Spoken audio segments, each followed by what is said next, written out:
This is the X-Zone Broadcast Network, broadcasting worldwide on broadcast affiliates and satellite program providers, including CNN Broadcast Network, Sirius Satellite Network, Star Media, Good News Radio Network, Angel Broadcast Network, Wiki Broadcast Network, and WPBN TV. For more information on the X-Zone Broadcast Network, visit us at www.xzbn.net.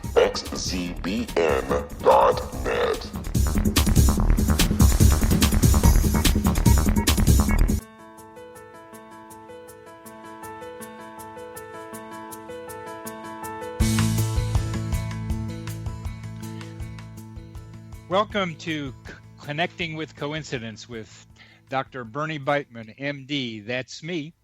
This is CC with BB, and we are the only radio program in the world dedicated to the study and discussion of coincidences, serendipity, and synchronicity. One of the most important questions for modern science and all humanity is the relationship between mind and brain. Does the brain produce consciousness, or does the greater consciousness produce the brain? How do mind and brain interact with each other? How, if I think of something, I get my hand to move? I'm a psychiatrist. I study these questions in my office. I help people with medications and psychotherapy. I work in both mind and brain. Synchronicity is spoken here. Coincidences alert us to the mysterious hiding in plain sight. In other words, coincidences alert us to possible causal connections not recognized by modern science. Go ahead, put Connecting with Coincidence in your search engine, and you'll find my book, my Psychology Today blog, my website, and my social media site. Would you like to know how sensitive to coincidences you are? Well, take the Weird Coincidence survey on my website. Our guest today is Alexis Brooks, who is a #1 best-selling author, journalist, researcher, and talk show host, covering metaphysics, spirituality, and new thought concepts. Her work explores consciousness, human potential, and the deeper characteristics of reality from a transcendental perspective. And they have been described by others as lucid and easy to understand in covering an otherwise complex and esoteric subject matter. Alexis did us the favor of listening to some of our radio programs, some of our interviews earlier, and she had a great coincidence involved with one of those programs that she listened to. And I'd just like to have our producer, Rob McConnell, know that he is now helping coincidences happen out there in the world. And here is an example of that. Alexis, why don't you tell us about that radio interview that you were listening to and the coincidence involved with it? Oh, I'd love to. And by the way, Bernie, thanks so much for having me on to talk about my favorite subject in the world, and that's synchronicity. And, I have to tell you at the outset, I think that when one loves synchronicity, they invite more. And such was the case yesterday as I was preparing to talk with you today and listening to one of your shows. And it's so funny because obviously you've got a whole portfolio of beautiful shows. And I said, well, which one should I listen to? And I said, I think I'm just going to pick one arbitrarily. And so I did.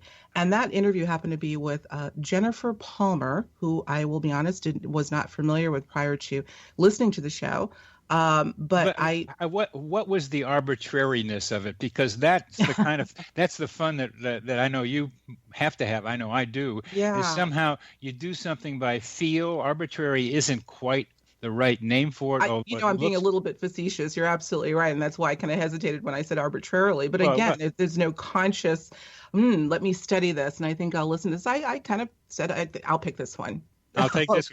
It's that intuitive impulse that I want to encourage our listeners to be able to pay attention to, because it can lead to funny things. Absolutely. And that's the beauty of it all. But nonetheless, just if I can make a long story short. So I'm listening to Jennifer. And by the way, folks, I encourage everyone to listen to this great program. All of your programs are great, but this was a great interview in that she talked about sort of the impetus for her own noticing of synchronicities and the deeper meaning of life by witnessing the passing of her aunt and the synchronicities that ensued around that.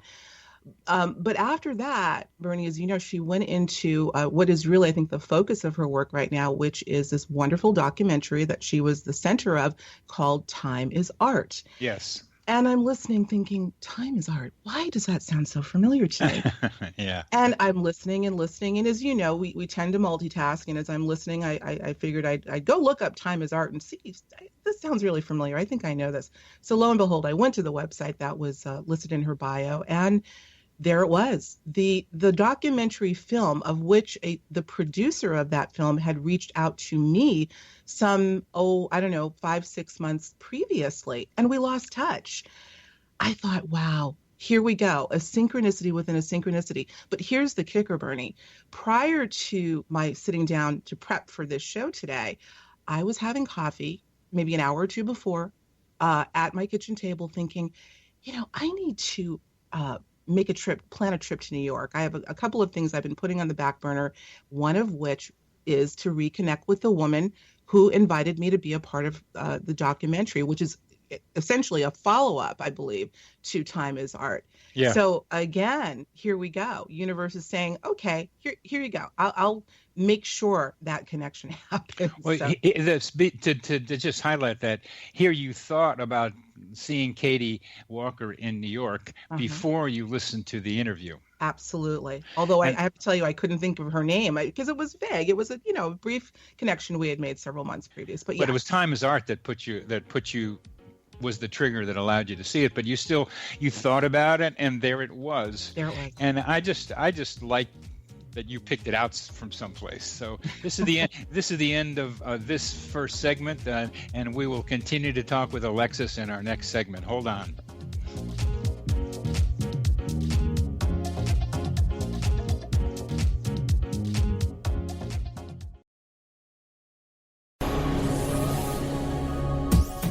This is the X-Zone Broadcast Network, broadcasting worldwide on broadcast affiliates and satellite program providers, including CNN Broadcast Network, Sirius Satellite Network, Star Media, Good News Radio Network, Angel Broadcast Network, Wiki Broadcast Network, and WPBN TV. For more information on the X-Zone Broadcast Network, visit us at www.xzbn.net.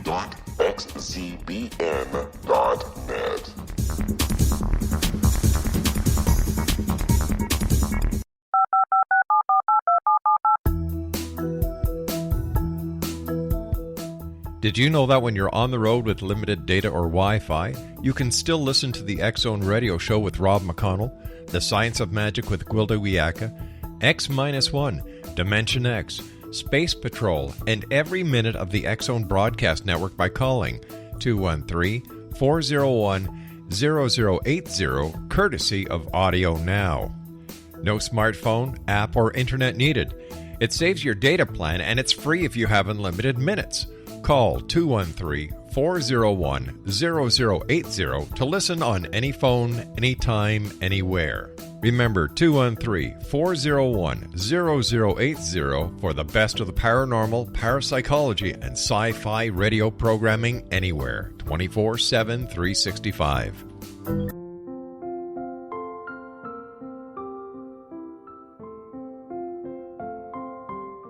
I am Dr. Carl O'Helvey, founder, president of a new cancer foundation focusing on evidence-based physical, mental, and spiritual interventions, including natural cancer cures, prayer, meditation, affirmations, nutrition, and other related holistic cancer prevention and cure modalities. These are used in cancer education, research, and financing care. I ask for your help to continue this important work by donating at www.holisticcancerfoundation.com.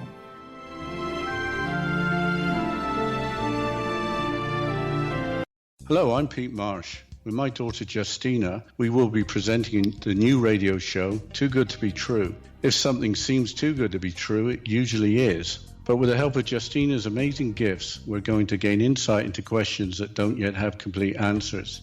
Have you wondered who built Stonehenge and for what reason? Why are crop circles found in the same region as Stonehenge and elsewhere? Are crop circles a hoax, or are they created with technologies that we have little knowledge of? Who built the pyramids in Egypt and also in other countries? How and why were they built? Was the Titanic switched with the Britannic as part of a gigantic insurance fraud, or for more insidious reasons? What caused the Tunguska event when trees were flattened over an 800 square mile area in Siberia? Will the new insights be too good to be true? Well, that will depend on what you are prepared to believe. Please join us as we start on this journey together. For more information on Too Good to Be True, visit www.xzbn.net. Little children aren't the only ones afraid of the dark. Millions of soldiers return from war zones with PTSD, anger, frustration, fear, and loneliness, much of which surfaces during the darkness of the night. You have the chance to change the lives of these American heroes. Songs and Stories for Soldiers.us provides free MP3 players for these men and women. With a list of 3 million songs in 16 different styles, 100,000 audiobooks, and 30,000 old-time radio programs, every veteran can find something to soothe and comfort them at no cost.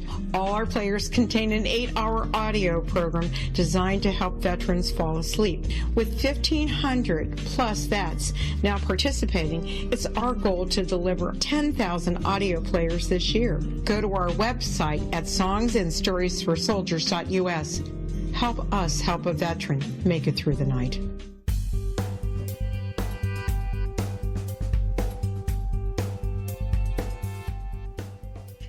Welcome back to CC with BB, Connecting with Coincidence with Dr. Bernie Beitman. That's me. Our guest today is Alexis Brooks, a well-known radio talk show host and someone very, very interested in synchronicity. Alexis, how did you get tuned into the coincidence business?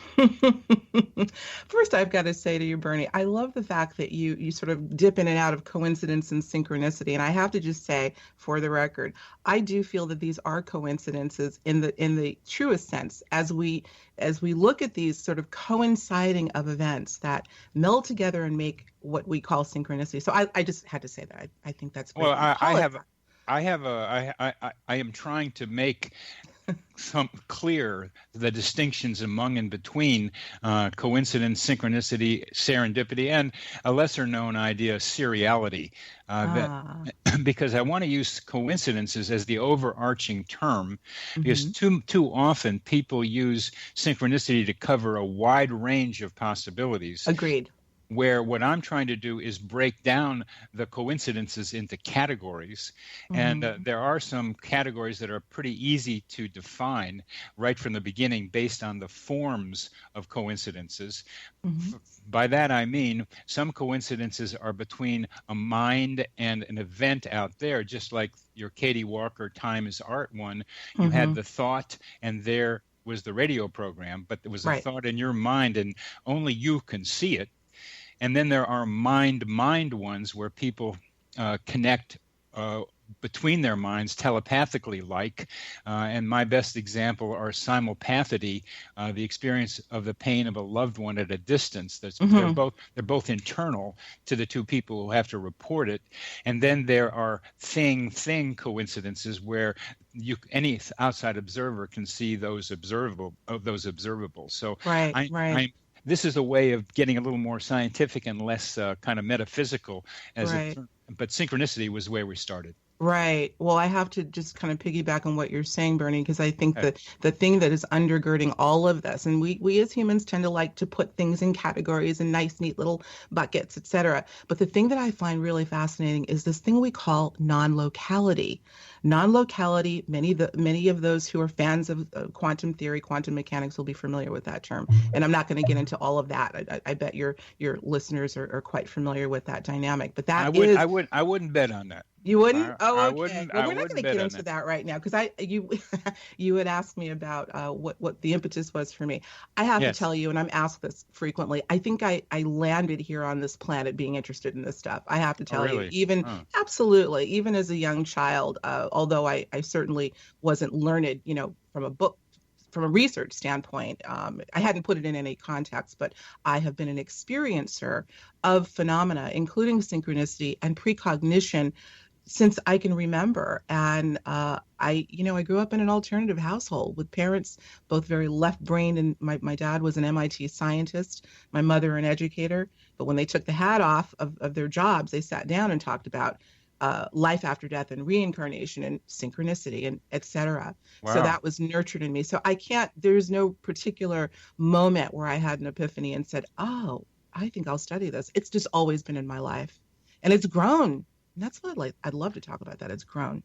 Well, sure. that one of the things that you're noticing, and maybe we'll get back to this again in the future in discussing this, but you're seeing more coincidences happening out there in your life. And as you say, the more you see, you just get sensitized and primed and recognize that there are a lot of coincidences happening every day. We just may not notice them, but you're noticing that other people are seeing more coincidences. And I am hearing that also. You are. Yes, that people are reporting that who are sensitive to coincidences, have been for a long time, that other people are telling them more about them anyway, and they seem to be more out there anyway.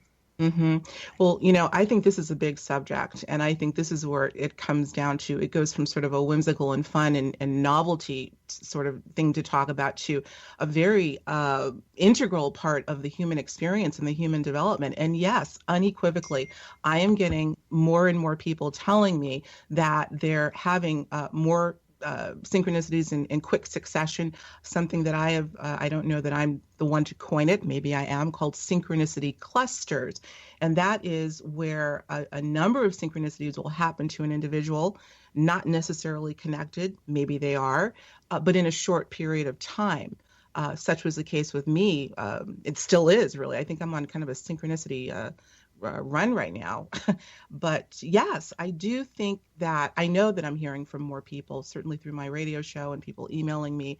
The question becomes, why is that? And that's where I think it gets very interesting, because I think we're looking at, Bernie, and obviously people that come from sort of a new age or metaphysical, or those that are interested in subjects of consciousness, are looking at the times that we're living in right now metaphysically and saying there is something shifting. So many of us have used that word somewhat loosely, but I have no doubt that I don't know what the cause is.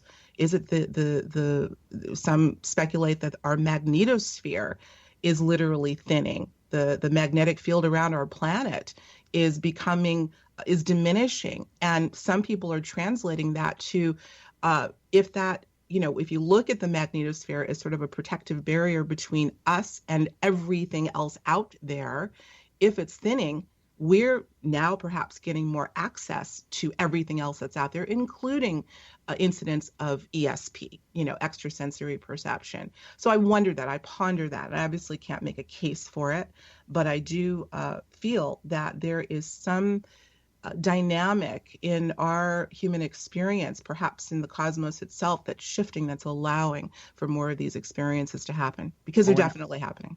When I think about the coincidences and try to understand them, I tend to start from the bottom up, from us chickens walking around here on the Earth's crust, trying to figure out just what's going on around here. I mean, what's going on around here? So I start with us, and one of the I read a paper several years ago that suggested that when a culture starts going through a major transformation, when there is uncertainty, when there is ambiguity, when the results of what you do you can't predict as well, things aren't as consistent as Rob McConnell telling us that the segment is 14 minutes. When things are not so predictable, when this uncertainty happens, then more metaphysical ideas start coming into our minds. I love it. And the correlate of that is, again, the individual,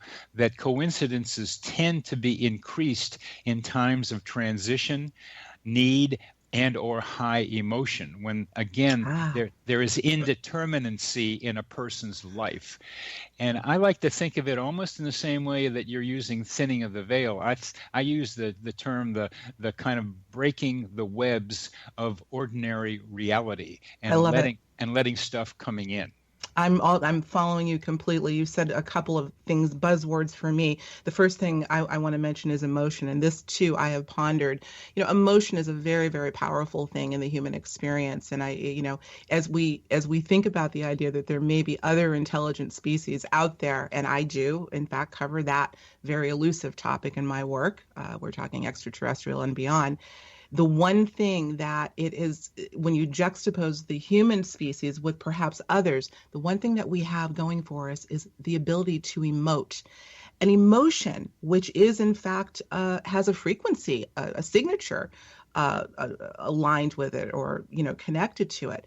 Yeah. Intense emotion tends to trigger experience. I can give you, we don't have enough time in the probably now 10 minutes left or less, but numerous examples of people that in the throes of emotion have gone into altered states and have been witnessed or a part of phenomena, including synchronicity and even more. So that's the first point I want to make. I do feel that increased emotion can trigger these sorts of things. The other thing I want to bring up in terms of the times that we're living in, and yes, it's almost cliche now, times of uncertainty and challenge, et cetera.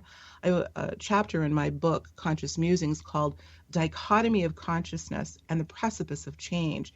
And it reminds me of what you just said about sort of this sort of midpoint of, ambiguity. We're not quite sure where we're going. I look at it as sort of a dichotomy of, we're seeing the ugliest of ugly right now. We are. I mean, there's no one that can deny that. But we're also seeing unprecedented acts of altruism sort of coexisting.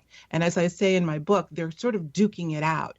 And when we see that collision of opposites, that too is a marker, at least for me, that we're on the precipice of some kind of a paradigm shift. And in the midst of that is when perhaps the universe will come forth and give us the opportunity to make that transition using things like synchronicity. Mm-hmm. Uh-huh. Yeah. There's just a lot in what you've just said. And I'm going to go back to the magnetosphere and what I call the psychosphere, which is somewhat related to what you're talking about. The ionosphere is another part of our atmosphere that helps to protect the Earth from solar energy, from solar winds that have lots of stuff that could create difficulty for us. And the ionosphere bounces a lot of the solar wind energy back into outer space. And the ionosphere is maybe 40 miles up from the Earth's crust. And between the ionosphere and the Earth's crust, there is something that people can call an electromagnetic container. The Earth is negatively charged and the ionosphere is positively charged. So within that container, electromagnetic waves can exist. And lightning, which strikes maybe 1,000 times a minute around our Earth, in highly concentrated in some places, tends to create electromagnetic waves within this container between the ionosphere and the Earth's crust. And these waves create what's now called the Schumann resonance. That's right. And that Schumann resonance has various harmonics up to maybe 40 hertz. So the Schumann resonance is about 8 hertz. And there's something about that Schumann resonance, which we are in right now as we are talking. It's here with us, that has something to do with what I'm calling the psychosphere, which is the method, means, medium through which telepathic and other communications take place and help to create some coincidences. Yeah, I'm so glad you brought up the Schumann resonance. And again, I don't want to give the impression that I am a scholar in any of these things, but I obviously am familiar with in our quest to find out what the heck is going on this little blue planet of ours right now. You touch on these things. And the Schumann resonance is something that I actually just brought up in an interview I had conducted with Nassim Haramein, who is a well-known quantum physicist and consciousness researcher. There is a rumor out there, and I'm still trying to get to the bottom of it, that the Schumann resonance, which is also considered sort of the Earth's heartbeat, if you will, has been known to have a sustained beat, if you will, of approximately 7.8 hertz. That's pretty well known, and it's been like that for as long as we can remember. However, the rumor, and I say rumor because I think there's a lot of controversy. It's a rumor, yes. Yeah, that it is in fact fluctuating. Some people Yes. contend that it is spiked up to even beyond 30 hertz, which is... And we're getting close to ending Okay. this segment, so we are going to come back to getting into outer space in our next segment. Deal.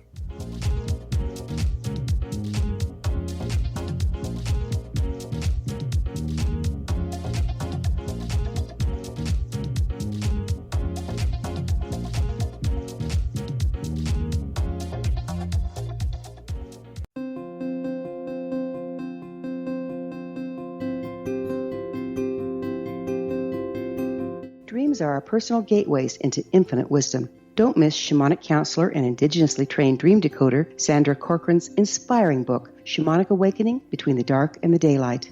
This remarkable work chronicles Sandra's 35 years of experience with diverse wisdom keepers and her initiations throughout the Americas and across the British Isles, Turkey, Greece, and Egypt. Sandy's knowledge of symbology, psychology, and myth influence her dream blog and workshops. Sandy offers private tarot readings, international journeys, a meditative CD, as well as her book, Shamanic Awakening, to encourage you as you navigate this earth walk, creating a deeper connection to yourself and all that is. Find this and more at Sandy's website, starwalkervisions.com.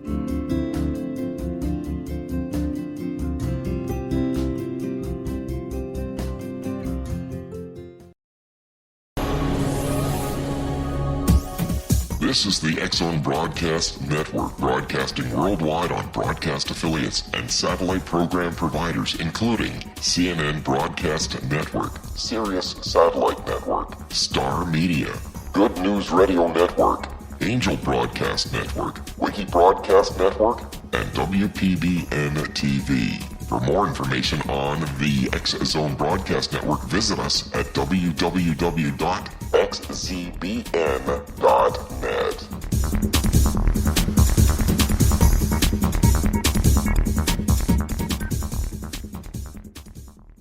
How would you like to be able to read other people's minds? Well, the next best thing is here. When you know how to read a person's name, you know how the person thinks, feels, and behaves. Each letter in our name holds a key to unlock our true essence. Our name contains both our gifts and challenges in this lifetime. Mnemology science discovers personality secrets hidden in the placement of the letters of our names, including the first and last impression people remember about us. Sharon shows us how to interpret the arrangement of letters as outlined in her book, Know the Name, Know the Person. Sharon Lynn Wyeth created mnemology science after 18 years of research and testing her theories, and has supported thousands of people around the world in understanding themselves and others better. You'll enjoy Sharon's unique teachings as she shares her system to learn the gifts behind your given birth name. Even if you don't like your birth name, there are jewels in this book. If you're thinking of changing your name, ready to name your child, or wanting to get along better with others, this is the book for you. If you'd like to improve your relationships and change your life for the better, get the book today, Know the Name, Know the Person, or visit www.knowthename.com. That's www.knowthename.com.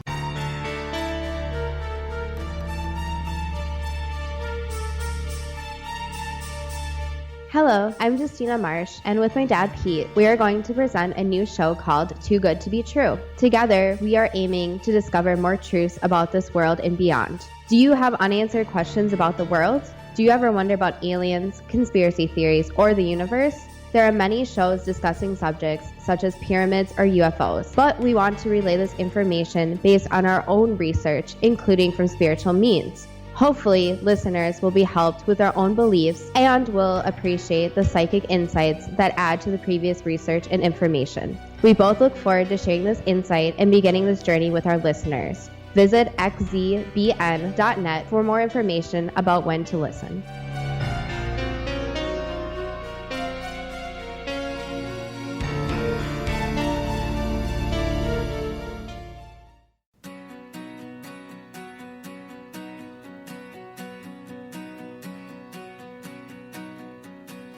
Welcome back to CC with BB. Connecting with Coincidence with Dr. Bernie Beitman, MD. That's me. Our guest is Alexis Brooks, and we are talking about magnetosphere, the psychosphere, and ionosphere, and trying to answer the difficult questions of how does synchronicity, how do coincidences take place, and what really is happening on our planet. So go ahead with Alexis, what you're talking about with the Schumann resonance. Sure. Well, again, and I love the way we ended that. Yes, it's just a rumor, but let's suppose, for the sake of argument, we're talking about, of course, the possible fluctuation of the Schumann resonance and it departing from, or at least temporarily departing from, its approximately 7.8 hertz and spiking on occasion. And I, again, have no proof of that, and yet there's a lot of talk about that. But let's assume, for argument's sake, that that is true. What I'm also told, and based on what I've understood, is that our own persona, our own heartbeat, really is also designed to resonate with the Schumann resonance of about 7.8 hertz.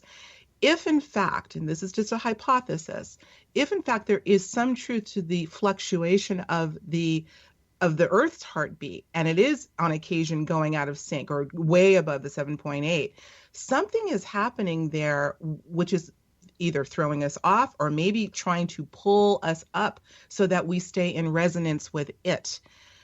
Again, to me, I find it quite curious that if this is happening, could this be one of the hallmarks of this paradigm shift that we're going through? And in the midst of all that, all sorts of wonderful and mysterious and bizarre, high strangeness sorts of things are happening, including synchronicity and other psychic experiences.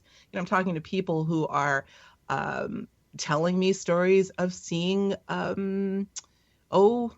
intelligent species appear. I'm not kidding. Ghostly images, poltergeist activity. I cover that in my book. And I don't think that's something we should shy away from. I definitely don't think we are in a position to name what it is or even how it happens.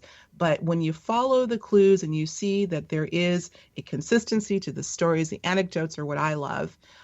There is something going on, something powerful. So yeah, this is part of the trouble.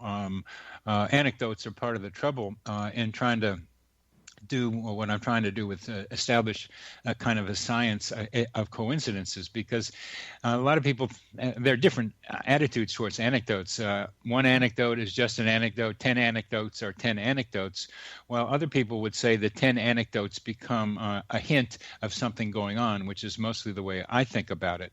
And as a psychiatrist, that's the way I'm able to come to some conclusions about what to do with the next patient, because if I've seen this before in 10 other people, then I have some confidence that I can do the same thing that I did previously. But that's an argument. But we only have anecdotes, and the key thing you and I are coming to say together is that you, Alexis, are seeing more coincidences not only in your life, but other people are telling you them, and that you are having more clusters of coincidences. They're happening more repeatedly. And I have a Psychology Today post, which maybe you had looked at, of a woman who saw lots of coincidences after one of her high school reunions and kind of threw her off. So one of the functions that you and I can help people with, as I did with this woman, is to try to be able to say this is not abnormal, that there are more people experiencing clusters of coincidences. And when we put them together, we can come up perhaps with reasons that help you understand where you are in your life and what these coincidences might be telling you about where you're going. So this help, this I call this coincidence counseling. Coincidence counseling. I love it. I love it. Well, it's getting back to your point about the anecdotes. And again, I love stories, and I think there's some merit to stories. Sure, there are people that love to exaggerate, but we kind of come from a different school. I'm a little bit more on the philosophical side. You're a lot more on the scientific side, but you have a nice blend, which I like. Thank you. Here's what I say to people and remind myself. And, I have a sort of a saying about belief, because we human beings have a tendency to want to adopt belief versus knowing. And I've said it many times. I'm going to say it one more time. Seeing is believing, but experiencing is knowing. seek to experience and you will never have to believe again. And so I say that to say, where so many people want to hear other people's stories, I encourage people to seek out their own experience. So there can be no questioning. There is no need to believe. If you have had an experience. Now, of course, the trick is in distilling the meaning in the experience and determining, well, if I'm having this experience, it must mean that life works this way. That's not really what I'm saying. But our own experience cannot be denied. And I really do feel experience needs to be our guide. That is so important. And you're bringing up another variant on that, that you shouldn't trust other people so much telling you need to have your own experience. That's right. But then the interpretation the individual does or makes out of that experience is so crucial, because not only is to some people is seeing is believing, but believing is also seeing. Mm-hmm. That you're not going to see what you don't believe. That belief determines a lot of what you see. So sure. How do you advise someone who is kind of new to coincidences, wants to think there may be something to it, but how do they then analyze that coincidence that they have? How do they think about it? This is going to sound really maybe counterintuitive, but I think that sometimes analyzing, because again, we tend to have a habit of wanting to really get in the weeds and figure out what is happening and why is it happening. Sometimes, Bernie, I think the universe, and I do feel that this is somewhat of a universal language that's beckoning for us to learn its tongue. Sometimes it's just a wink and a nod. Everyone says, well, not everyone, but some people will say, Alexis, I'm trying to look for synchronicity more and more. And I say, don't look for it. Don't look for it. It's like the watched kettle that never boils. Just recognize when it happens. And I tell people to say out loud synchronicity. But secondly, sometimes I don't know that it's necessary to try to analyze the significance of it. Now, sometimes it's necessary because I think it can be a guidepost, synchronicity for sure. As an example with what happened yesterday and my calling, making contact with the Time is Art people. So it was a guiding principle. Other times I think it's just a wink and a nod. You want to hear a wink and nod story? Do we have time? We have one more segment after this, so we got time. Okay. Go ahead. Like I said, I have been sort of going through a string of synchronicity lately, and they'll wane every once in a while and then come back. This one has to do with a hummingbird, and it's whimsical and no deep meaning implicit in it other than just what I think is a wink and a nod. Hummingbirds, I love them. I've always loved them.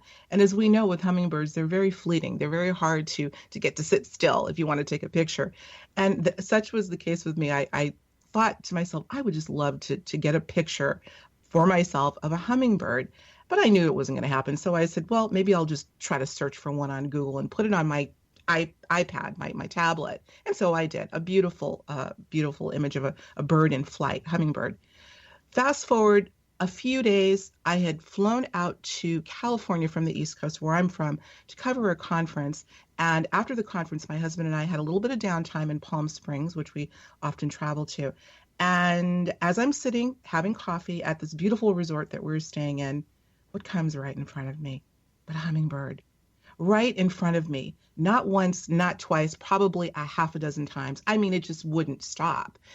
And it's so funny. The first thing I did, obviously, is grab my phone and my tablet, rather, to take a picture. What do I see on the front cover is a hummingbird. Forgot I had even taken it. Uh-huh.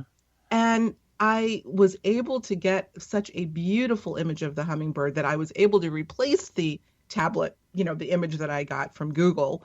And again, it was amazing to me. No big meaning in it other than I'm watching you, Alexis.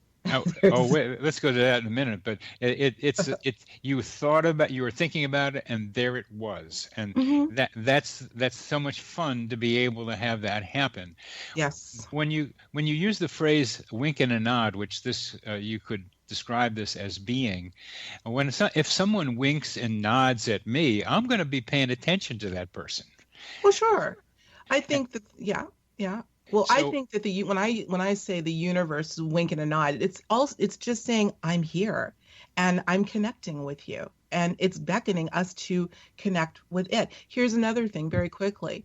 If you think of synchronicity, Bernie, as somewhat of a language, a universal language. yeah, please go on about that. That's good. Go ahead. Yeah, I was thinking of this analogy the other day. I speak a little bit of Arabic, just a little bit. My dear friend is from Egypt, and I grew up with her family and love the language. I've been to the region frequently, and so when I see somebody that I suspect is speaking Arabic, and especially an Egyptian dialect, I'll say something, shukran is thank you, or inshallah, or whatever it may be, and they'll invariably look at me and say, and they don't know me from Adam. They'll say, how do you know that? And they're just so delighted that I took the time out to say a word or two in their dialect. And before you know it, you're running into more people, or maybe you run into that same person and they are constantly wanting you to say something to them in their native tongue. I think that the universe is the same way. When you show reverence for universal language in the form of synchronicity, it will give you more. That too is a wink and a nod. I think it's important that we begin to learn its tongue and become fluent in speaking universal language, which is synchronicity. Well, that's very interesting. Have reverence and then learn the language. That when you say language, you're implying some kind of communication. Yes. And the communication of the hummingbird was to you that I'm paying attention to you. I suppose. Yeah. I thought that's what you were saying, that that I'm watching you, I think you said. Right. Sure. It's somewhat nebulous. I think we're trying to again distill something that's so far out of the typical human experience into something that we can distill as part of the human experience. So it is somewhat nebulous. I think we just have to kind of follow its clues. We're not used to this. It's still you're using the word language. That's what I'm asking about. Mm-hmm. So what do you mean by language when you talk about synchronicity as having a language from the universe? Oh, I think it's a form of communication. Just like, we have sign language. It's not a spoken word, but it's a form of communication. There's a telepathic language, I suppose. Maybe I'm using that term loosely, but I absolutely feel that synchronicity is a language of the universe that we are inextricably linked to. But I think the ability of that has perhaps gone dormant in the human experience, and for whatever reason is coming back up. So that's how I interpret it. I'm really fascinated with your use of language. I love language. I took linguistics in college, and my sons are pretty good with language, so I get interested in what we're talking about when we call this a language thing. But we're getting to the end of this segment, and as we continue on, I'd like to be able to get into language and also the question of precognition and synchronicity. So we'll be back with Alexis Brooks.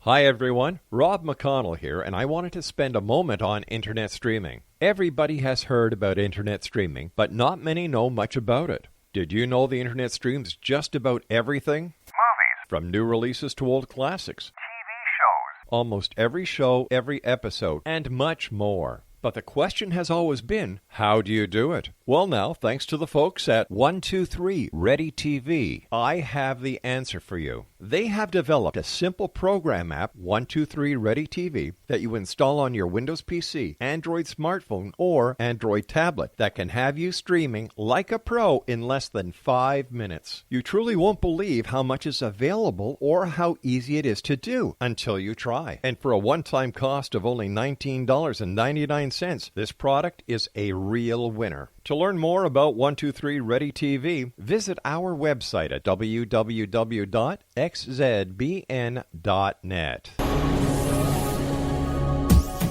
This is the X-Zone Broadcast Network, broadcasting worldwide on broadcast affiliates and satellite program providers, including CNN Broadcast Network, Sirius Satellite Network, Star Media, Good News Radio Network, Angel Broadcast Network, Wiki Broadcast Network, and WPBN TV. For more information on the X-Zone Broadcast Network, visit us at www.xzbn.net.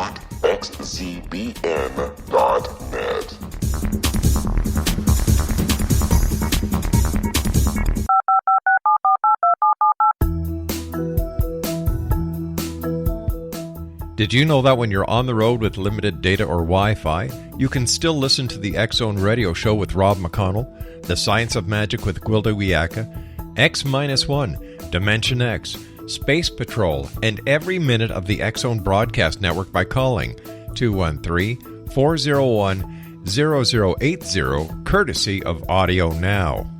No smartphone, app, or internet needed. It saves your data plan, and it's free if you have unlimited minutes. Call 213-401-0080 to listen on any phone, anytime, anywhere. Remember 213-401-0080 for the best of the paranormal, parapsychology, and sci-fi radio programming anywhere, 24/7, 365.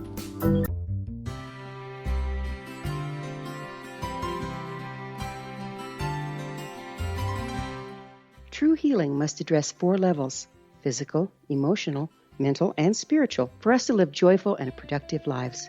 We tend to treat 3 of the 4, leaving the spiritual languishing. If you're tired of the same dysfunctional patterns cropping up in your life, Soul Balancing is for you. Trixie Phelps, owner and founder of Soul Balancing, is a naturally gifted energy healer trained in numerous esoteric forms, including shamanism. Trixie has created a powerful modality that safely and effectively clears your energetic field.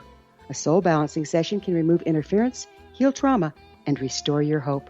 Contact Trixie for a life-changing long-distance session today, www.soulbalancing.world.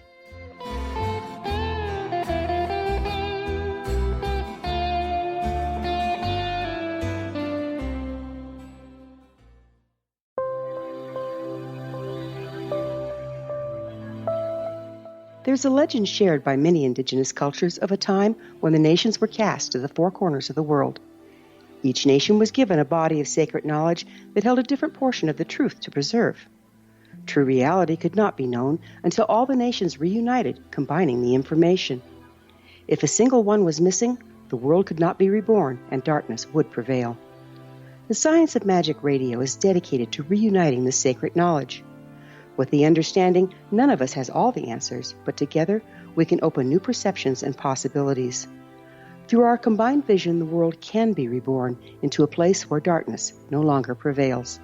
Join me, Gwilda Wiyaka, and the Science of Magic daily on the X-Zone Broadcast Network, xzbn.net, or visit us at thescienceofmagic.net.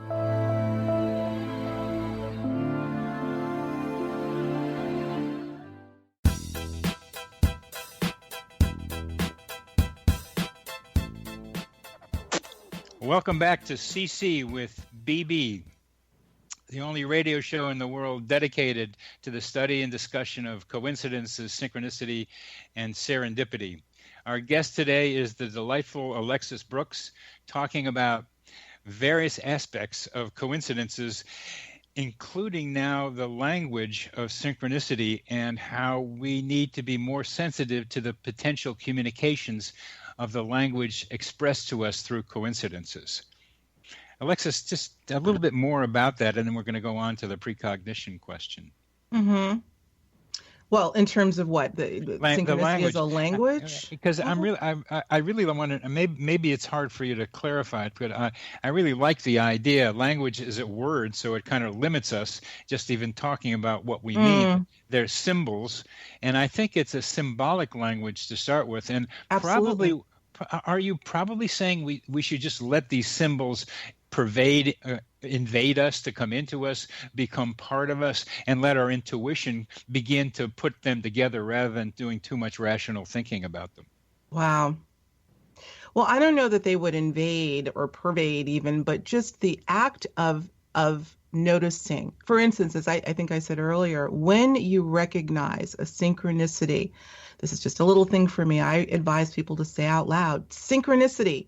It's almost as if you're speaking. It's a communication that's taking place. That is the way I'm using language or framing this as a language. I don't believe it's a one-way communication. I have a feeling that it is, in fact, two-way, just as people discuss sort of a telepathic communication taking place. So again, in terms of, what do we do with it? What do you mean? What do you mean by two-way? I think I know what you mean, but what is your role in the communication in a synchronicity? When I have one, I acknowledge it out loud. I say, just like it said, I think with the hummingbird, I see you, Alexis. I say, well, I see you. And you're developing a relationship. Yes, I know this may sound a little woo-woo to some people because we're not talking about having a conversation with another human being. We're talking about having a conversation with something that I feel fervently is conscious. And if something is conscious, there is the ability to have a two-way dialogue. Sorry, I'm going to use that word like I'm using language. And I do, in fact, feel that when we acknowledge the synchronicity in whatever form you please, it will respond in kind. Alexis, let's talk about precognition and its relationship to synchronicity. How are they related in your mind, precognition and synchronicity?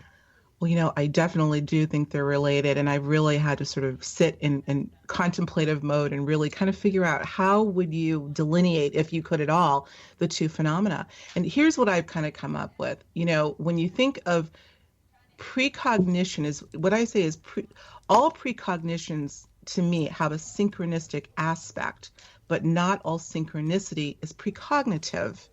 Sometimes they are difficult to delineate. I can give you a couple of brief examples in the course of my most recent cluster that I believe were both synchronicity and precognition. One has to do with, and this is actually not whimsical at all, but quite nearly tragic. Fortunately, it wasn't as bad as we thought. Very briefly, I had been taking a walk one Sunday, and while my husband was preparing a breakfast for me, which he does on Sunday often, and all of a sudden my mind started to wander, and I'm looking at different homes, and I'm thinking about some renovation that I maybe would like to do to our home. And as I'm thinking about that and looking at other people's homes, a good family friend of ours came to mind, and I started to think about their home. Now, I don't know why they came to mind, but they did. And I started thinking about, just thinking about the configuration of their home and how their garage connects to the main home. And I hadn't been there in a while, and I'm almost kind of taking myself through the home as I'm thinking about perhaps maybe doing a renovation for myself. Okay, fine. Let's leave that because I want to cut to the chase here. Later in that day, this person, and I'm obviously not going to mention any names, he's a very well-known individual in the public sector here. I hear on the news that this particular person's home, our friends were away at the time, but on vacation, but their daughter, college-age daughter, had a party. There was some, somebody had come to the home that wasn't invited, and there was an incident at the home that could have been quite tragic in approximately the same area of where I was sort of in my mind going to earlier in the day. This is obviously something that I would call synchronistic and a pretty jarring precognition, I would dare say. I looked at the timing of everything, and here I was having this walk in the morning, and it was later in the day, I believe, that this incident happened. So this is a case of what I would call precognition, of which I've had an affinity to for many, many years. I can give you another one if we have time, very, very briefly. Let's look at that one a little bit too, and clarify the way I think about it. Jung used precognition as one of the kinds of experiences under the term synchronicity. Mm-hmm. He used that sometimes in his 1972 book on synchronicity. That's part of the definition. But since then, Jungians have varied in how they think about synchronicity, and for some of them, it is only those coincidences that are meaningful enough to kind of be psychotherapeutic or counseling to help you individuate in Jung's terms. So that the definition of synchronicity is widely stretched and then condensed. So I like to think of precognition as a separate entity.